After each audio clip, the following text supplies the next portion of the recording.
I feel like we may have overcommitted. We entirely overcommitted.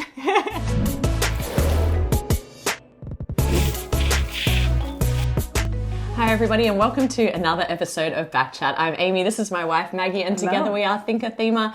And first of all, I just want to say thank you to everybody who sent so much love and support while we were off the airwaves last week, because I unfortunately 2.5 years later came down with COVID. It finally caught up with me and it was brutal. It took me out for a complete week. I was in bed. I missed all of my work and of course all of our recording. So it was a pretty rough run of it. So make sure you're all out there staying safe, wearing your mask, and of course getting vaccinated when you can. But yeah, we are back, and while I was sleeping, shall we say, some things arrived in the post and we missed small talk, and normally we've added in small talk a little chat about this just in, so things that are hitting our mailbox, and well, a few things did, so let's talk about those. It kind of looks like we have gone like overboard and gotten a whole heap of different things. It's actually just two things. It's really just two things, but let's talk about the smaller thing first. So the small, beautiful thing. So beautiful. This is Keystone North America has arrived, which we're very, very excited about. Yeah, this is the new game from Rose Gauntlet Games that we backed on Kickstarter. We backed the deluxe edition, surprise, surprise. And inside it is a beautiful playmat. Some fun cardboard noises. Yeah, the box fart. Look at that, look at that beautiful. Look at this beautiful play mat. It is absolutely gorgeous. But the whole game looks so high quality. I haven't even punched it yet, but it's about building and synergizing different keystone environments. So different, looking for native, what's the word? I'm trying to think of. Animals? Flora and fauna? Fauna and flora, but that suit that natural environment. Yes, so the ecosystem. That ecosystem, yes. That is the word I was looking for. I was distracted trying to very poorly wrap the you did a terrible job. I actually got a really good tip from my friend Jules from my board game barbecue as he was like rolling the neoprene mat. I was like, do you have any tips? Because that's one of the things that I always struggle with. And he was like, well, actually, all I do is just really start from the middle, like just go get that tight roll right in the middle and then forget about the edges. And that works really well. I just don't have the space. She wasn't listening, Jules. Well, no, I just don't have the real estate space to do it here, but I will. I'm just gonna that's Keystone. We're hoping to get that played very soon.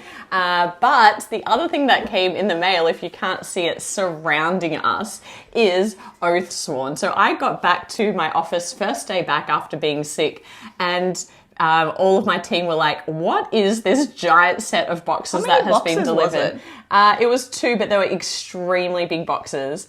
And then I realized that actually they were like, oh, did you go on a spending spree? There are lots of board games. And I said, no, that's just one board game. Outrageous. Now, Oathsworn is something that you would not expect from us, because this is a cooperative experience, one of those immersive, strong narrative games where you are going to be battling things, finding things in the forest. And this is not at all our style of game, but, and Maggie does not remember this, I legitimately did not remember any conversations we had around this. I'm like a goldfish. Like, I've got that goldfish memory. But to be fair, the game was meant to be delivered December 2020. So obviously it is a couple of years late, which means we backed it even longer ago than that. So it must be, we've been waiting for this for about 3 years or so. So it's not surprising that Maggie can't remember that, because that's a long time. I feel like that was before my time, before my backchat time. It was, I think it was one of those where, engaged, I wasn't really part of the Kickstarter stuff yet. And I would say that this was purchased at peak Amy Kickstarter. So when I was really feeling the FOMO about not backing things that everybody was getting on board with, and at the time we were, kind of exploring the hobby, trying different games, and this came along and it had a soundtrack that went with the game. And I thought, well, if there's any time we're going to go all in and try this like strong story-driven narrative experience, then this looks like a fun way to do it, because there are so many things here. So I did go all in with everything, and this is one of the most expensive things I've ever backed, as well as the most sprawling. This is actually the game box. It is so heavy. Maggie, try and pick that up. That's just the main game box. So imagine this is what you would get if you just bought the core game. That is quite heavy. It is hefty, so heavy. And then this whole box here, that's just terrain. That is the terrain box. That is bigger than some of our bigger boxes. Yeah. And like then, that is probably as big as Perseverance and like Cerebral. And what is this? What's in here? That's just terrain. Just terrain. That's just terrain. And here's a mystery box of things. So this is the mystery chest, because in this game you'll be unlocking mystery boxes. And here's another mystery box. Like I do. A mystery event or like a surprise thing. I love a secret. Or like and then there's this tube of maps that says spoiler warning. So there must be some giveaways in there. And then there's this armory. So this is to go with the miniatures. And what is this? Another secret box. You may open this box. Oh, well, that's kind of them. It's not very secret if it's like, you may open it. This is a secret. Here it is. Here it is. So, well, that's not very secret. I'm going to give you my secrets. There's a beautiful book as well, and some metal coins. So we've got all of the things here. It's very overwhelming. I think we might have to recruit some friends to play this one with us. Yes. Or maybe just you and I, because otherwise we'll probably never get it played if we try and set up a regular group that, you do that with Legacy games. You set up a regular one may group. ever see us again. We may never end up leaving this room. Just play this game for the... Maybe we'll stream it. Maybe we'll do something fun with this one, because it's so out there for us. So anyway. It really is. It's probably going to be one of those streams where it's like 90% of the streamers is going, I have no idea what this is. Yeah, Can what is help? this? Can we refer to the rule book? What have we done? Battle. What does battle mean? How does one battle? What is a battle? Anyway, I feel like we may have overcommitted. We entirely overcommitted. But anyway, let's get into some back chat, talking about some campaigns in the last fortnight. But first, we're just going to clean up this space. Well, now it's been half an hour later and we've removed all of Oathsworn from the table. That is how long it took to just put everything away. There was a lot of pieces. I have no idea how they're going to fit on the shelf. But anyway, that's a later problem. Yeah. Right now, we're going to talk through some of our favourite campaigns from the last 2 weeks. And this fortnight, it's only going to be a top 6. So prepare yourself for that. But let's get straight into it with our number 6, which in fine form, Amy is back on the channel. And that means that there's going to be a Japanese card game. So our number 6 is a game called Good Night, Goodbye. Good night and goodbye. Good night, goodbye. Good night, goodbye. Yeah. Good night, goodbye. And this is a game about a woman who wants to be alone. Can you relate to that? Entirely. As an introvert, this is the story of my life, really. Except when it comes to you. Yeah. Oh, nice little save. So this game that's very relatable to Maggie is about this woman who wants to be alone. And what's interesting about this card game is it's a game that's all about bluffing. So in this game, there are actually only 3 types of cards that are beautifully illustrated in that very Japanese kind of anime style. It is gorgeous. Yeah, and the 3 types of cards are wind, sea, and night. And all that's going to happen in this game is the first player, and the first player is determined by the loneliest person of the group. That is such a Japanese. It's a very Japanese thing to like, yeah. The loneliest person in the group is going to select a card from their hand and play it down in front of them and declare what suit that card is. So I might say this is definitely a wind card. And then everybody gets to discuss, have a conversation about whether they think the person playing the lead suit is lying or not. And then one by one, they get to add a card face down and declare what they are adding to the pile. And at the end of all players doing that, you're going to reveal the cards all at once. And then the scoring is conditional on what appears in the group's collection of cards. So, for example, if there's exactly 1 night card, then the person who played the night card gets 2 points. But if there's more than 1 night card, then all of the night card players get 0 points and the other players get points. And so there's lots of little interactions between the different types of cards that mean that, different people and playing cards are going to get points along the way. So I'm interested to know how that dynamic plays out. According to the campaign, this game was launched at a version of Tokyo Game Market, which is a con in Japan that we have been able to get to, which is amazing. Very hard to understand because, of course, everything's in Japanese. There's not a lot of English speaking. No, my Japanese is very limited, enough to ask if there's an English rule book, and that's about it. So when they say no, it's for them to very politely be like, no. Yeah, no, there isn't. No. So this game apparently sold out, and so now it's become available, and it's also available shipping all around the world, which is pretty exciting.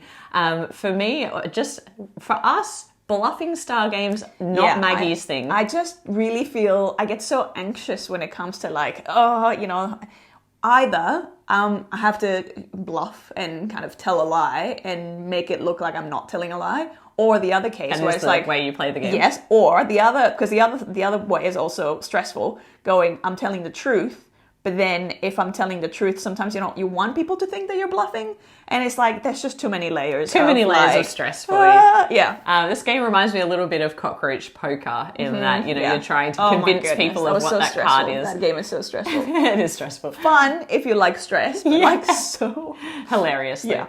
So go and check that out if it sounds of interest to you. I think getting it delivered to Australia ends up being around $40, which is quite a lot for a card game. So I'm a bit on the fence about whether to back it. I do have a growing collection of Japanese games that don't get to the table very often, but are super cute, and I like collecting them, but I need to be strong, fiscally responsible people. So that is our number 6. Good night, goodbye. Our number 5 is a game called Colossus, which is by Alone Editions, who do a lot of pretty awesome small box solo games. Now, this is the same designer as The Road, which I loved, which we covered here, and I absolutely loved, and the Spirit of Eden, which is actually the spiritual predecessor to this game, and it kind of takes place in the same world to the point where you can actually combine the two. But in Colossus, we are taking the role of this warrior trying to take down this Colossus Og.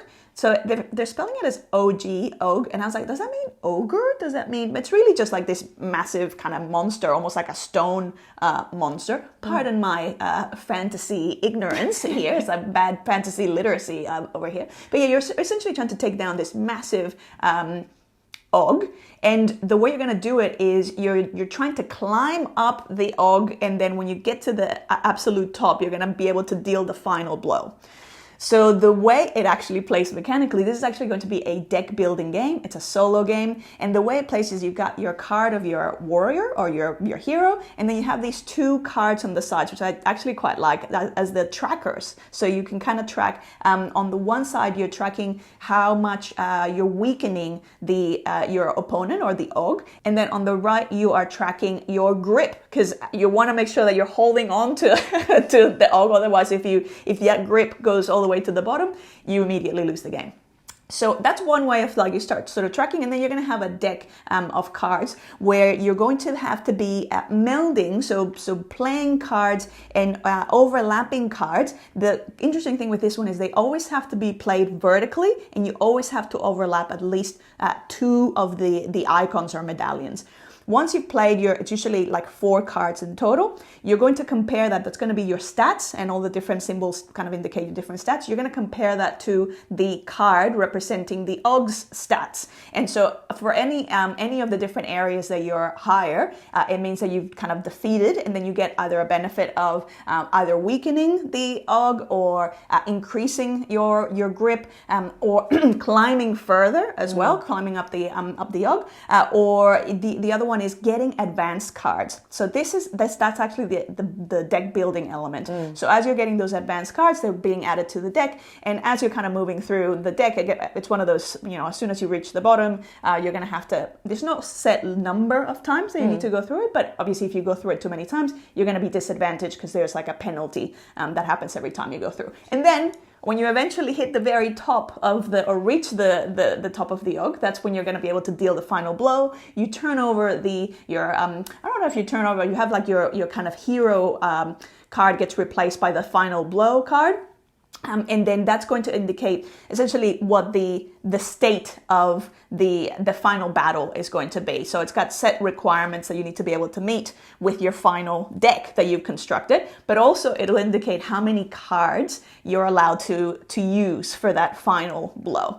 So overall, I think all the games that I've played from this designer have been so clever, and they always feel so kind of so unique and so creative in the way that mechanically it's implemented. It's not a very thematic experience. They're very abstract sort of experiences. I found the road fairly thematic. The road. I would agree. Spirit of Eden is more abstract. This one again looks like a more abstract design. I found it really cool that you're adding the special more powerful cards, and those cards have more of one symbol on them, which makes it easier to achieve a particular objective in the game. And so you start to stack your deck, but you've got to earn those cards. And I think that's just really interesting and fun, because it's a tension of like, well, how fast are you attacking versus how fast are you building up your deck? Yeah, which of your stats are you going to be like prioritizing? The other thing is some of the cards have a minus, so negative points on them that will actually bring that stat even lower. So I feel like that'll add to the crunchiness and the of the whole experience. So at first we were like, maybe this game is a little too abstract, because mostly Maggie will be playing it solo, of course, and you are less fond of abstract games. But at this point, anything alone editions is really an instant back for us. So we have backed this game.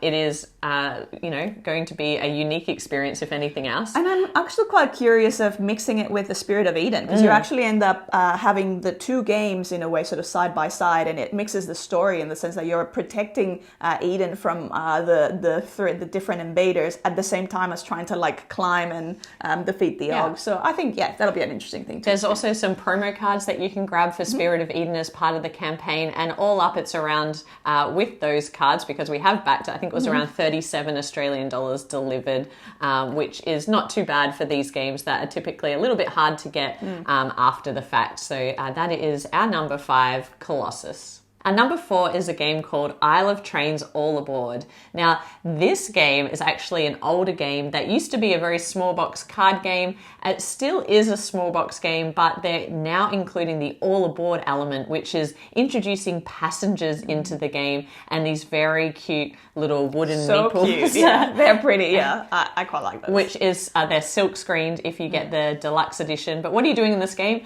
It's all about multi-use cards. So you will have a hand of cards in this game, and what you're trying to do over the course of the game is engine building, literally your engine, which is your train. You're going to be wanting to upgrade the engine of your train so that you can pull more cargo, and then you have cargo cards that have a limit of the amount of cargo that they can carry. And what you're trying to do is ultimately deliver, even though you're not moving your train around, deliver to different locations on the board that require different types of cargo, as well as different types of passengers now as well.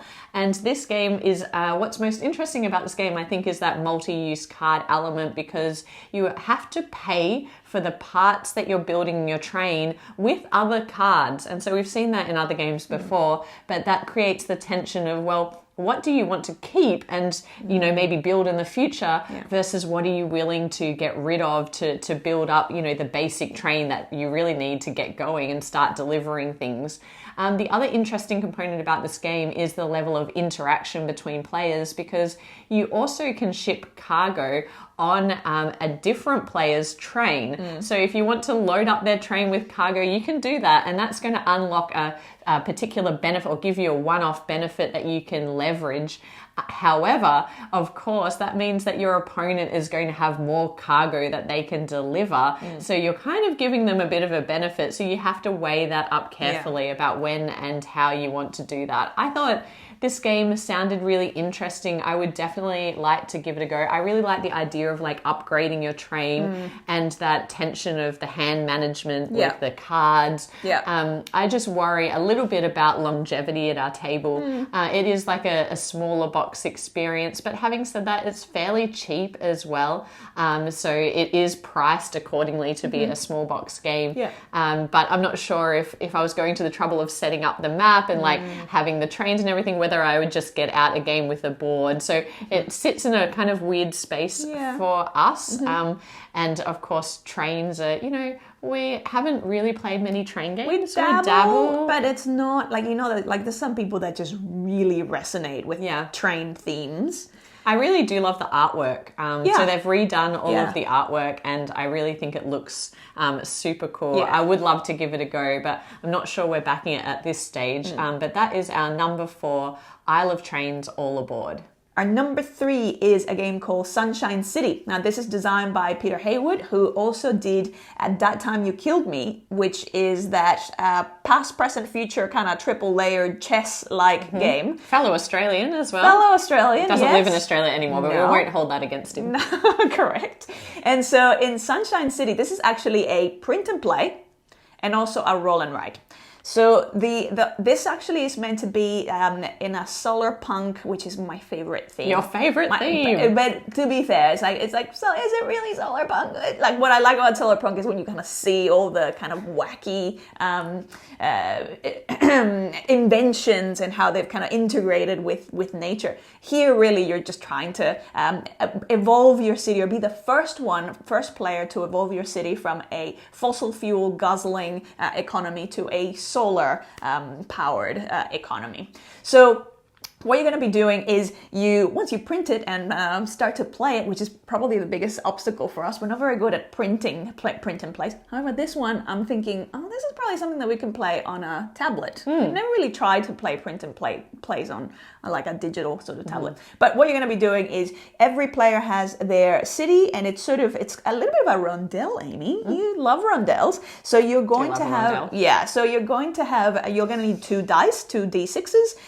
As you roll them, you're going to have 3 different sort of worker types, and each one of them will work on a different level of each one of your kind of areas of your city. So one of them is going to be like the builder, so works on the buildings. The other one's going to work on the lobbying parts, and the other one's going to be working on like the inventions, I believe they're called. And so when you roll your 2 dice, you're going to be able to move one of your workers with 1 number of spaces of the lowest number rolled, and another one of the workers the other number rolled, and then that will determine the area where you land, which will give you resources to spend. So every area has a different resource, and all those resources are going to be needed to cross off in different areas, either the buildings, the inventions, or the lobbying. And it's one of those games where you're constantly going to try to be figuring out, as soon as I unlock or completely build this thing, is going to give me this other ability. Combos. Super combo. And so then, you start, it sort of, over time, it becomes more powerful because you're going to be producing more resources wherever you land, and you're going to be able to kind of unlock more things. And again, so it's whoever ends up fully unlocking, I believe it's the 7 areas first, will win the game. One of the other cool things with this game is you have combinations of cities that you can do, and they've got the infinite generator, where it's a piece of software essentially, where you're going to be able to kind of create thousands and thousands of different combinations of what your map could look like, and then be able to print it or download it. It's a print and play that keeps on giving. It really is. So that's kind of cool as well. Yeah.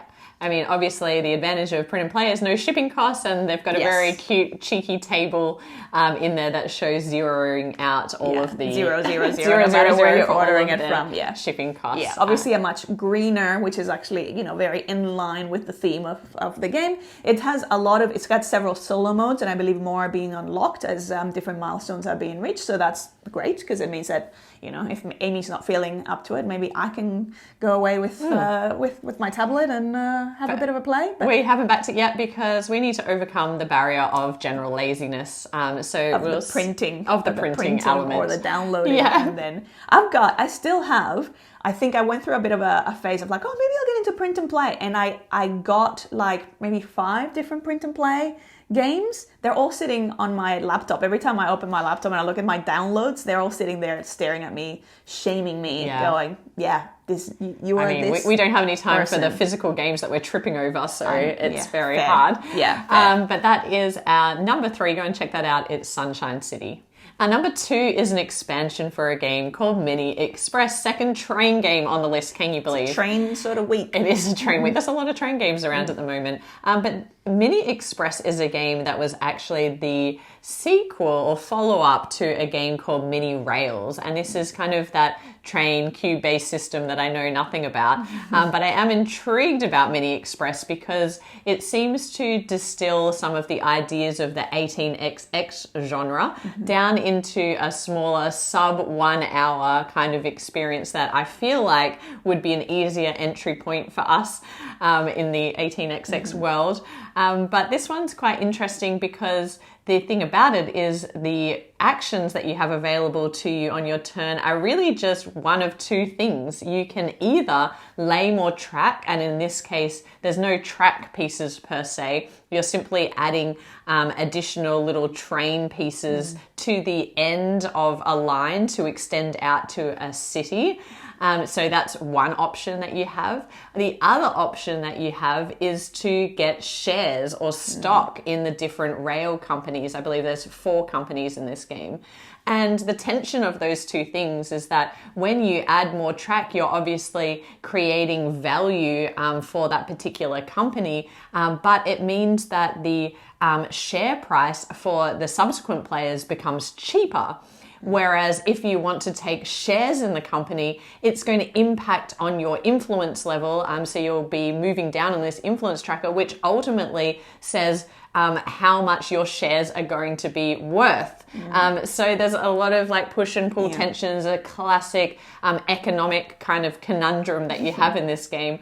And I'm really intrigued to try it just because of that simplicity and the fact that this game is extremely highly interactive because of that fact. So it's constantly just pushing and pulling these levers and trying to ultimately be the person who has the most money or wealth in the game, even though in this game there's no fiddliness of having to deal with actually exchanging money and shares and that type of thing. So it's kind of distilling a lot of ideas about train game down to one little game. In this, that's the base game. In this campaign, there are 4 new maps, and I think 2 of them are particularly interesting because one is Great Britain, and that's been designed by Tony Boydell, who that name might sound familiar. He is the designer of Snowdonia. A train game in our collection that we absolutely adore. And then there is the Japan map, and that's being designed by Hisashi Hayashi, who is the designer of Yokohama, which again is another incredible game that's in our collection as well.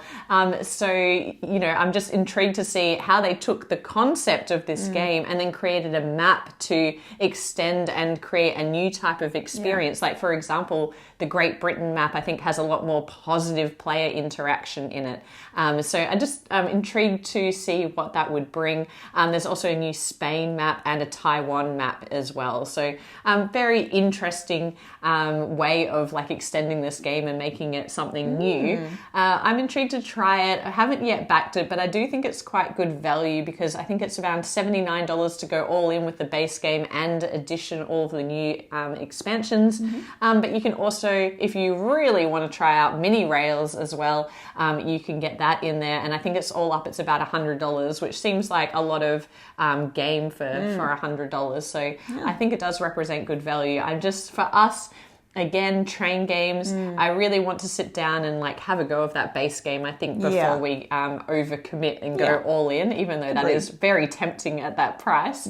But I don't know, I found it quite intriguing. Yeah. I think what's interesting is there's some very mixed reviews. People either love this series of games or they feel like there's a bit of a like your turn is quite obvious because the player before you, depending on what their action is, there's always like a clear next action for you to take. Like if a share price goes down, then obviously you should buy, and then it kind of plays itself out a little bit. So that's one of the reasons why I want to give it a go before we overcommit. But that is our number 2, which is very intriguing to me mechanically, Mini Express.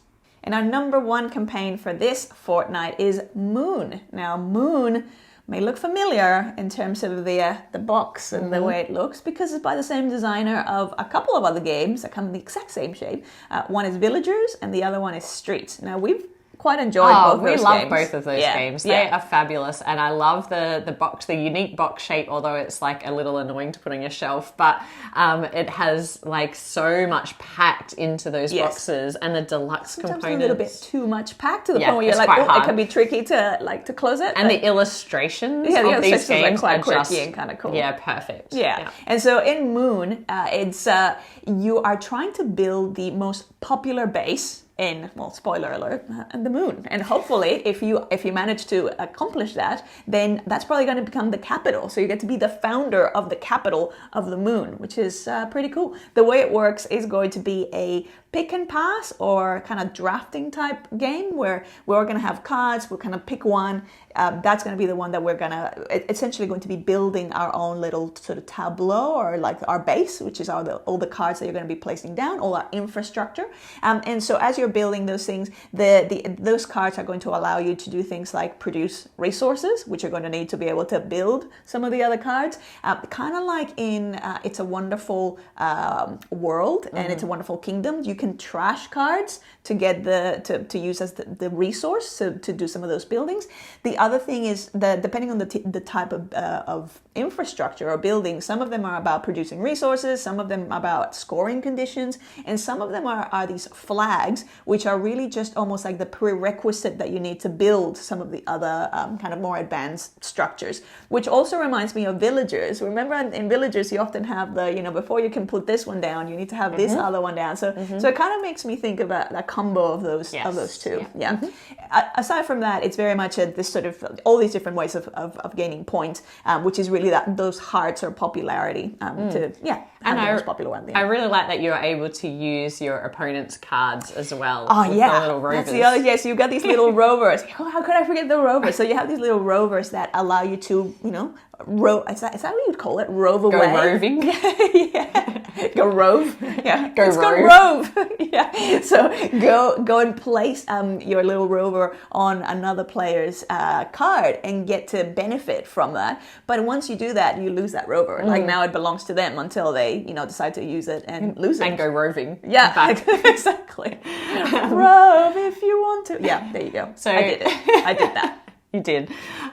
So this game is obviously one that we definitely want to pick up for our collection because we have the other two, and I just really adore these big games in small packages. I just really like all the finishes on these games. I particularly like, while space, as you know, is not our favorite context or setting, I actually really love the illustrations in Moon. I think they're very quirky. But it reminds me so much of Villagers. So it's kind of like this is 100 years in the future. So it's like this is the same group of people. Well, not the exact same group of people, but the descendants, I guess, who are now going to the technology has evolved, and it is the same people. Back in the the Villagers cracked it. They cracked the code. But with this game, it is really expensive. There's no shirking around that. The deluxe edition, which of course most people will want to pick up, is a $70 Australian, and then on top of that, I think that shipping is around $30 on top of that. So you're looking at $100 just to get in on that level. But then there's a level above that, which is super painful to see, that there is one that has all of the wooden components. And if you remember the game Streets, there were all those amazing wooden money components, and I love their little wooden components that they have in these games. The people in Streets were also pretty cool. The different, like the parents and the tourists and the. I know, but to get in at that level of Moon, it's over $100 Australian dollars, which is a steep ask for a small box game, and so you really do need to be a fan of this series, and we are a fan of this series, but having to think very carefully about whether we try and pick this up eventually and hopefully can find one of those deluxe editions out in the wild. Just with the shipping costs, it makes it quite untenable for a small box game, unfortunately. But if you're in a more convenient location for shipping and you're a fan of this series, go and check that out. That is our number one, Moon. So that's it for us this week in terms of campaigns. I hope wherever you are having a very happy Monday. We have some travel coming up, and what that means for you is a slight change in the format of our videos. We're heading over to Gen Con. We're super excited about it. We don't have anything formal planned like panels or meetups or anything, but if you see us wandering around the halls, which is mostly what we'll be doing and trying to find some games to play, come over and say hi. We would love to meet you and have a chat about games and whatever else is going on around us. I feel like it's going to be a really busy time. But for a little while, we are going to be in the US. So the next few videos that you might see from us are probably going to revert back to that travel vlog style. We'll try and capture what we're doing and who we're seeing and who we're playing games with, and continue with the content here on the channel. Thank you again for all of the love that you sent me while I was sick. I really, really appreciated that. It was so heartwarming to me. So thank you so much. And I hope wherever you are, you're having a great week. And we'll be back with more content soon. But bye for now. Bye.